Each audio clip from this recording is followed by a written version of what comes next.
Magandang araw mga kababayan. Narito na ang pinakabagong ulat sa lagay ng panahon ngayong araw, May 9, 2026, Saturday. Patuloy nating minomonitor ang tropical storm sa labas ng PAR pero ito ay inaasahang papasok bukas at magiging bagyong Kaloy. Bukod dyan, may isa pang kasunod sa malayong silangan na posible ding pumasok sa bansa. Para naman lagi kang updated sa lagay ng panahon, i-click mo lang ang subscribe button. Sa ngayon, easterlies pa din ang dominant na weather system na nakakaapekto sa buong bansa. Kapag easterlies ang umiiral, ang hangin ay nanggagaling sa silangan at may dalang halumigmig mula sa karagatan. Kaya mas madali ang pagbuo ng ulap at mas mataas ang chance ng mga panakanakang pagulan at thunderstorm. May mga oras na pwedeng bahagyang maaliwalas pero pwede pa rin biglang kumapalang ulap at umulan lalo na kung tumapat ang thunderstorm cell sa inyong lugar. Para sa Metro Manila at sa natitirang bahagi ng bansa, inaasahan ng partly cloudy to cloudy skies na may isolated rain showers o thunderstorm dulot pa rin ng easterlies. Kapag sinabing isolated, hindi ito ibig sabihing maliit ang epekto. Hindi lang magiging sabay-sabay ang ulan at hindi pare-pareho ang lakas sa bawat lugar. Pwedeng mainit at maliwanag sa isang area pero sa kabilang area ay biglang didilim, iihip ang hangin at bubuhos ang ulan sa maikling oras. May kasamang kulog at kidlat. Kapag tumama ang severe thunderstorm, posible ang flash floods at landslides lalo na sa mga mababang lugar na mabilis mag-ipon ng tubig at sa mga bahaging may matatarik na dalisdis kung saan mas madali lumambot ang lupa kapag nababasa. Ngayong easterlies ang umiiral, mas kapansin-pansin din ang pattern na init muna tapos biglang buhos. Madalas habang papunta ng tanghali hanggang hapon, mas dumadami ang ulap dahil sa init na naipon sa lupa at sa halumigmig sa hangin. Kapag nagtipon ng ulap at naging aktibo ang thunderstorm cells, doon lumalabas ang biglaang pag-ulan. Kaya hindi nakakagulat kung may araw sa umaga tapos bandang hapon ay biglang umulan sa ilang lugar. Sa Metro Manila, ganitong klaseng ulan ang kadalasang nagdudulot ng biglaang waterlogging sa ilang kalsada at mabilis na pagbigat ng daloy ng sasakyan lalo na kung sumabay sa oras ng uwian. Para naman sa kondisyon ng hangin at karagatan dahil ito ang isa sa pinakamahalagang bahagi ng forecast lalo na sa mga baybaying lugar. Sa extreme northern Luzon, inaasahan ng moderate to strong na hangin na mula southeast to northeast. Ang coastal waters dito ay moderate to rough na may taas ng alon mula 1.2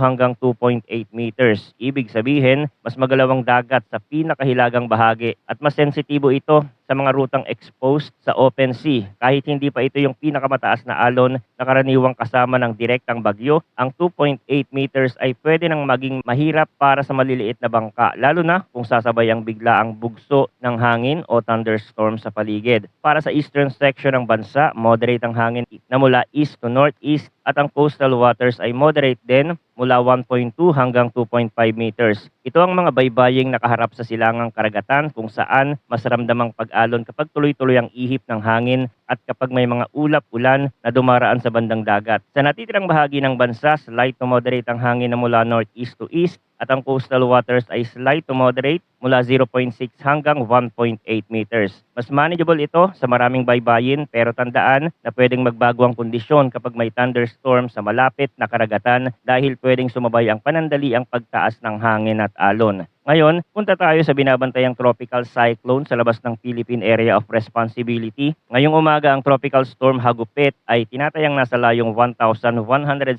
kilometers sa silangan ng northeastern Mindanao. Ang maximum sustained winds nito ay 75 kilometers per hour malapit sa sentro at ang gustiness ay pwedeng umabot hanggang 90 kilometers per hour. Ang galaw nito ay westward sa bilis na 20 kilometers per hour. Nasa labas pa ito ng parsa ngayon pero malinaw na papalapit ang window kung kailan ito posibleng pumasok sa ating area of responsibility. Base sa general outlook para sa forecast period, inaasahang kikilos si Hagupit west-northwestward at mananatili sa ibabaw ng Philippine Sea, malayo sa kalupaan. Inaasahang papasok ito sa Philippine Area of Responsibility ngayong araw, May 9, sa hapon o gabi. Pero hindi rin inaalis ang posibilidad na mas maaga itong pumasok. Sa oras na makapasok si Hagupit sa PAR, bibigyan ito ng local name na Kaloy. Sa susunod na 12 hours, maaaring manatili ang lakas ni Hagupit o pansamantalang umabot sa severe tropical storm category. At pagkatapos nito, maaari na itong magsimulang humina dahil sa hindi favorable na environment. Nakasaad din na posibleng ma-downgrade ito bilang tropical depression sa Lunes, May 11 at maging low pressure area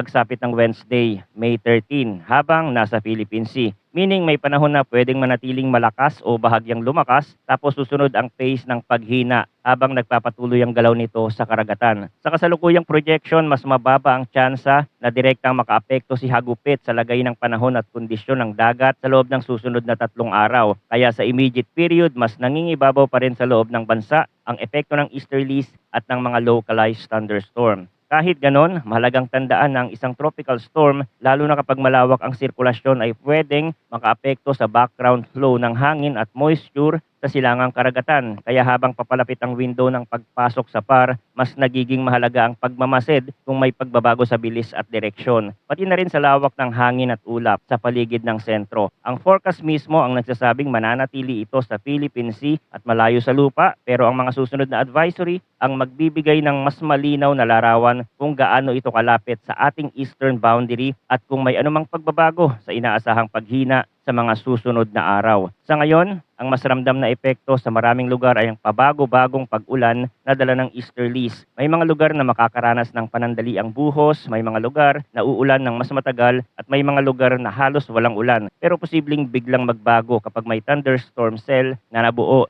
Kapag dumadaan ang ganitong klaseng thunderstorm, mabilis ang pagbabago ng kondisyon ng kalsada at visibility. Kaya natural na may mga oras na bumibigat ang biyahe at mas nagiging mabagal ang galaw sa mga pangunahing daan. Dagdag pa rito, ayon sa mga bagong datos, bukod kay Hagupit, may kasunod pang minomonitor. Malayo pa ito at marami pang pwedeng magbago sa forecast track, pero may posibilidad din na lumapit sa bansa at makaapekto sa lagay ng panahon. Sa ganitong stage, ang mahalaga ay malinaw na may isa pang sistemang tinitingnan sa long range, pero dahil malayo pa ang timeline, mas malawak ang saklaw ng posibleng ruta at mas pwedeng mag-iba-iba ang guidance habang dumarami ang bagong datos. Kaya ang kabuuang larawan ngayon ay ito, easterlies ang dominant sa bansa, kaya partly cloudy to cloudy na may isolated rain shower o thunderstorm ang posible sa Metro Manila at sa maraming lugar, at kapag severe thunderstorm ang tumama, posible ang flash floods at landslides. Sa dagat, mas magalaw sa extreme northern Luzon dahil moderate to rough ang alon at mas malakas ang hangin, at mas moderate ang kondisyon sa eastern seaboard kumpara sa natitirang bahagi ng bansa. Sa labas ng PAR, naroon si Tropical Storm Hagupit na papasok sa PAR bukas ng hapon o gabi, posibleng mas maaga at tatawaging Kaloy kapag nasa loob na maaaring manatili o bahagyang lumakas sa susunod na 12 oras bago magsimulang humina bukas, at posibleng maging tropical depression sa May 11 at bumaba sa low pressure area sa May 13 habang nasa Philippine Sea. Ingat tayong lahat at manatiling nakatutok sa susunod na update sa lagay ng panahon.